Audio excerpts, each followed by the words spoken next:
بسم اللہ الرحمن الرحیم۔ السلام علیکم دوستو۔ غیبی امداد کا ایک عجیب واقعہ تفسیر ابن کثیر میں ہے کہ ایک صاحب فرماتے ہیں کہ میں ایک خچر پر لوگوں کو دمشق سے زبدانی لے جایا کرتا تھا اور اسی کرایہ پر میری گزر بسر تھی۔ ایک مرتبہ ایک شخص نے خچر کرائے پر لیا، میں نے اسے سوار کیا اور لے چلا۔ ایک جگہ دو راستے تھے، جب وہاں پہنچے تو اس نے کہا اس راستے سے چلو۔ میں نے کہا میں اس راستے سے نا واقف ہوں، سیدھی راہ تو یہی ہے۔ اس نے کہا نہیں، میں پوری طرح واقف ہوں، یہ بہت نزدیک کا راستہ ہے۔ اس کے کہنے سے اسی راہ پر چلا۔ تھوڑی دیر کے بعد میں نے دیکھا کہ ہم یکایک بیابان میں آ گئے ہیں جہاں کوئی راستہ نظر نہیں آتا۔ نہایت خطرناک جنگل ہے اور ہر طرف لاشیں پڑی ہوئی ہے۔ میں سہم گیا۔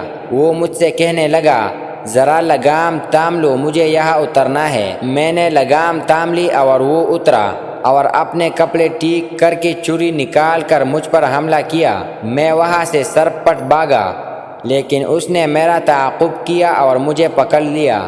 میں نے اس کی منت و سماجت کی، لیکن اس نے خیال بھی نہ کیا۔ میں نے کہا اچھا یہ خچر اور کل سامان جو میرے پاس ہے تو لے لے اور مجھے چھوڑ دے۔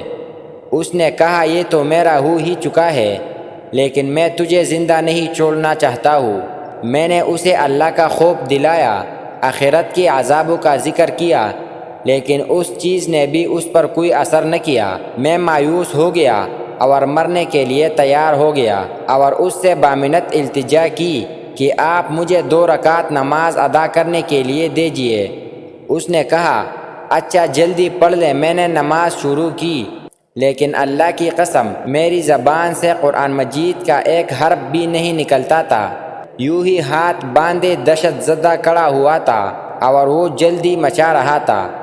اسی وقت اتفاق سے یہ آیات میری زبان پر آ گئی، اَمَّن یُجِیبُ الْمُضْطَرَّ اِذَا دَعَاهُ وَیَکْشِفُ السُّوءَ۔ اللہ ہی ہے جو بے قرار کے بے قراری کے وقت دعا سنتا ہے اور قبول فرماتا ہے، اور بے بسی بے کسی سختی اور مصیبت کو دور کر دیتا ہے۔ پس اس آیات کا زبان سے جاری ہونا تھا جو میں نے دیکھا کہ بیچو بیچ جنگل میں سے ایک گھوڑا سوار تیزی سے اپنا گھوڑا بگائے نیزہ تانے ہماری طرف چلا آ رہا ہے، اور بغیر کچھ کہے ڈاکو کے پیٹ میں اس نے اپنا نیزہ گھسیٹ دیا جو اس کی جگر کے آر پار ہو گیا۔ وہ اسی وقت بے جان ہو کر گر پڑا۔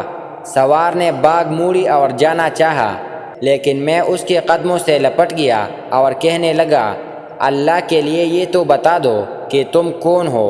اس نے کہا میں اس کا بھیجا ہوا ہوں جو مجبوروں، بے کسوں اور بے بسوں کی دعا قبول فرماتا ہے اور مصیبت و آفات کو ٹال دیتا ہے۔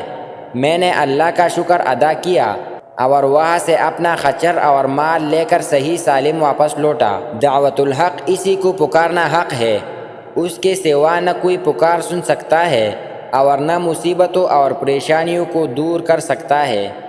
اس ایمان افروز واقعہ سے یہ ثابت ہوا کہ جو بھی انسان صرف اللہ کو اپنا کارساز اور مشکل کشا نیز اس کو خالص پکارے گا وہ نجات ضرور پائے گا۔ اللہ تعالی ہمیں توحید پر مبنی عقیدہ نصیب کرے، آمین۔